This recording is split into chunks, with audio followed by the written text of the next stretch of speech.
kembali lagi bersama Ceria, cerita hobi antar kita episode ke-10. Oke, perkenalkan nama aku Aurel Keisha dari kelas 10 di Cafe 2 yang akan menemani kalian di beberapa menit ke depan nih. Nah guys, topik kita hari ini tuh tentang seni bela diri. Kita hari ini akan ngobrol tentang Muay Thai. Buat kalian yang belum tahu nih Muay Thai itu apa, jadi singkatnya Muay Thai itu seni bela diri semacam tinju gitu guys, dan ini sangat-sangat menarik gitu. Nah kali ini kita kedatangan seseorang yang sudah pernah ikut tanding dan mendapatkan penghargaan dalam bidang Muay Thai ini. Oke, tanpa lama-lama kita panggil aja yuk Kak Michael. Aduh gantengnya. Oke, Kak Michael apa kabar nih? Baik aja. Boleh perkenalan dulu ke teman-teman? Ya, kenalin nama aku Michael dari 10 RPL 2. Kak Michael, boleh di spill nggak sih Muay Thai itu apa? Jadi Muay Thai itu sebenarnya salah satu bela diri yang berasal dari Thailand. Dan Muay Thai ini ada sebutan lainnya yaitu Thai boxing sebenarnya, yang kurang dikenal oleh banyak orang. Lebih terkenalnya itu Muay Thai. Oh, lebih terkenal Muay Thai. Ya. Oke.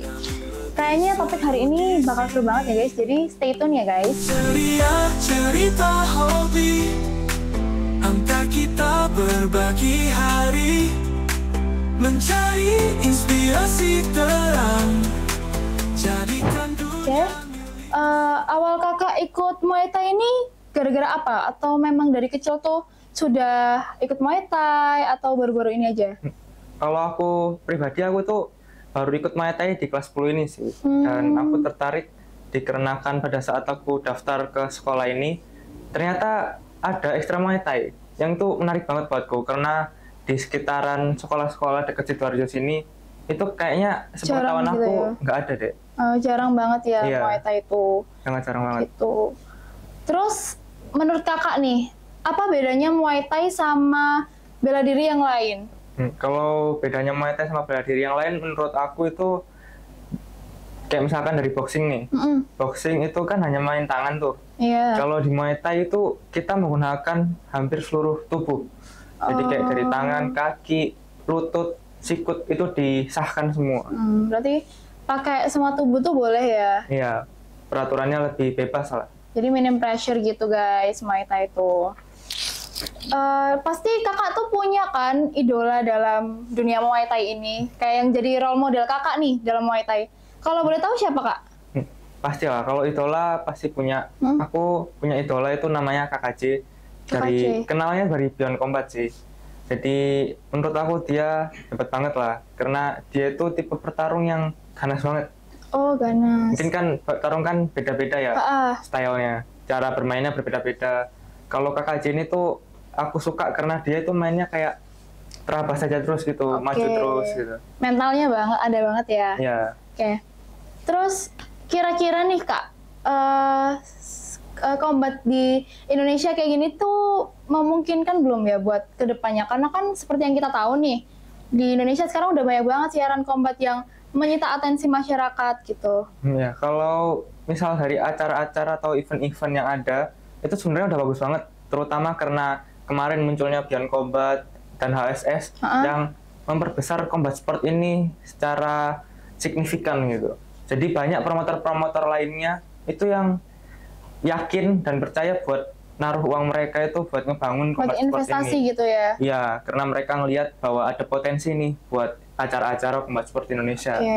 Cuman mungkin kalau kayak di sekitaran Sidoarjo masih kurang sih dari kayak misalkan segi klubnya gitu. Mungkin bagi kayak aku Muay Thai ya.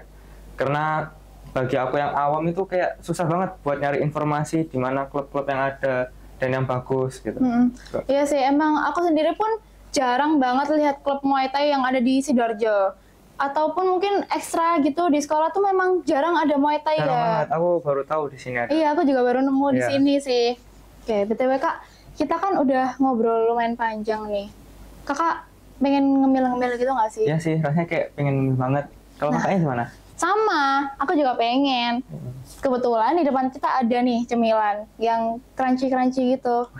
cocok banget buat lidah orang lokal nih Kak. Bener. Yaudah, nggak usah lama-lama, kita cobain yuk. Iya Kak.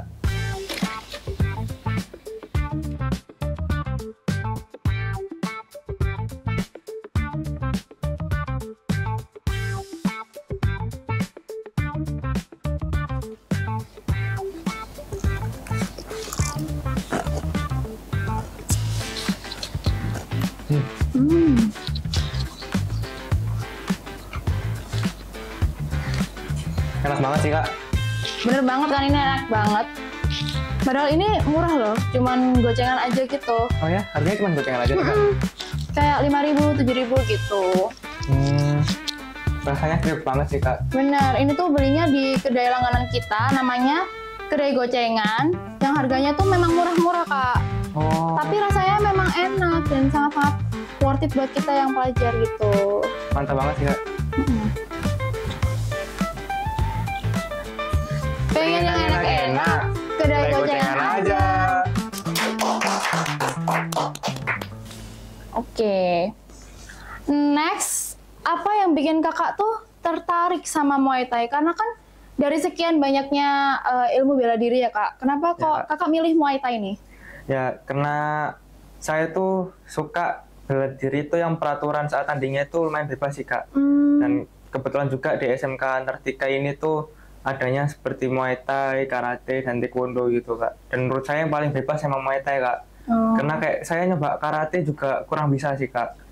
Karena kan Karate kan kalau tanding kan untuk dapetin poinnya tuh kayak harus sesuai teknik tuh. Oh iya. Ya, nah saya tuh nggak bisa sih kak. Kurang cocok bagi saya lah. Saya lebih cocok untuk pertandingan yang kayak Muay Thai ini. Berarti kakak pernah ikut Karate juga nih sebelumnya? Pernah, cuma bentar doang aja. Bentar doang? Iya. Pernah ikut yang lain juga nggak? Kalau itu saya belum pernah nyoba sih kak kebetulan. Karena emang tertarik untuk ikut bela diri baru di kelas 10 ini aja. Baru masuk SMK ini? Iya. Oh alah, aku kira memang kayak dari kecil gitu. Enggak, baru kelas 10 ini aja ikutnya. Oke. Selama kakak di Muay Thai ini, ada nggak sih kak pengalaman yang berkesan banget gitu buat kakak? Mungkin dari yang seneng-seneng dulu deh. Oke, kalau yang berkesan baik buat aku itu mungkin saat kemarin lomba nih kak. Karena untungnya walau pertama kali lomba diberkati lah, akhirnya ada kesempatan untuk menang sih kak. Itu aku bahagia banget lah, yang untuk aku berkesan untuk selama ini. Oh keren banget loh. Keren ya, pertama kali lomba langsung menang nih. Ya. Oke, kalau yang kurang menyenangkan gitu gimana? Kalau yang berkesan buruk buat aku mungkin pada saat teman aku kak. Aku punya teman sekelas namanya itu Pandu.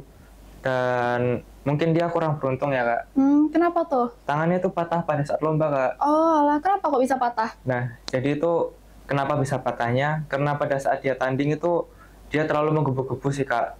Dia posisinya hampir menang, akhirnya dia itu terlalu bersemangat tuh. Terlalu kayak di pikirannya mungkin harus menang gitu kak. Akhirnya karena terlalu emosional, gerakannya itu jadi sedikit ngawur lah kak. Akhirnya dia kepleset tuh kak. Dan sayangnya karena refleks lah, kebanyakan orang refleks kalau jatuh kan pasti ditahan pakai tangan. Iya benar. Ya, itu nggak boleh tuh pakai tangan. Nggak boleh kak, karena kan golf kan rada bunder kan kak. Jadi itu rawan buat patah kalau ditahan pakai tangan kak. Oh jadi kayak gitu. Kalau sekarang tuh dia udah sembuh atau masih ini nih perawatan? Untuk sekarang udah bisa beraktivitas normal. Cuman kalau untuk dibuat olahraga mungkin masih kurang ya kak, harus berhati-hati. Kayak misalkan push up atau kayak main volley gitu juga mungkin harus hati-hati karena takutnya kalau terlalu banter itu bisa memperparah lagi. Gitu. Orang tuanya jadi gimana tuh responnya? Kalau dari orang tuanya tuh benar-benar khawatir kak, dia udah nggak dibolehin buat ikut ekstra bela diri lagi, apapun itu. Oh alah. Iya. Jadi kayak ada trauma sendiri gitu ya orang tuanya. Iya, karena kan biayanya juga lumayan ya kak. Iya, nggak kecil tuh. Itu guys, makanya buat kalian yang atlet ataupun jago bela diri, kalian harus tetap hati-hati guys, harus tetap aware sama diri kalian sendiri. Berambisi itu boleh, tapi kalian nggak boleh terlalu emosional, takutnya nanti malah ada kejadian yang kita nggak pengen nih, tapi malah terjadi dan bikin kalian jadi cedera kayak temennya Kak Michael ini. Gitu. Dan sampai sekarang pun masih ini kan, masih belum boleh ikut olahraga lagi, ta? Ya, untuk yang ringan-ringan aja lah mungkin. Dan orang tuanya pun juga jadi hilang percaya gitu guys. Makanya kalian harus hati-hati ya. Kalau respon orang tua kakak waktu tahu kakak menang nih gimana? Pasti bangga dong. Iya sih kak, pastinya bangga dan rasa percaya orang tua saya jadi lebih tinggi tuh kak. Jadi kayak misalkan saya mau ikut klub atau camp di luar, itu orang tua saya ngebolehin karena mereka pikir ya udahlah aman-aman aja. Gitu. Terus jadi mereka tahu kalau kakak memang punya potensi ya di Muay Thai ini. Ya. Itu, oke guys. Sayang banget episode kali ini waktunya udah hampir habis. Sebenarnya aku masih pengen ngobrol banyak nih sama Kak Michael tentang Muay Thai. Cuman karena keterbatasan waktu yang kita punya, kita harus berakhir di perbincangan kali ini. Nah, kita harus stop episode ini dulu. Mungkin next time ya Kak ya. Semoga kita bisa ngobrol-ngobrol lagi.